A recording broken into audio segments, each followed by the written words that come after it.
Ramadan yang terindah ini merupakan peluang yang terbaik untuk kita meraih pengampunan daripada Allah yang Maha Pengampun. Dalam sebuah hadis riwayat Al-Bukhari dan Muslim, Nabi SAW bersabda, sesiapa yang membangunkan Ramadan ini dengan penuh keimanan, dengan penuh pengharapan terhadap ganjaran Allah, nescaya akan diampunkan dosa-dosanya yang telah berlalu.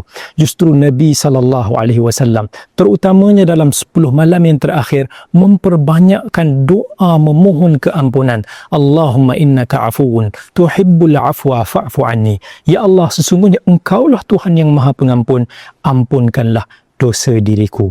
Moga-moga Ramadan kali ini mampu membuka pintu pengampunan dan rahmatnya. Ramadan terindah bersama.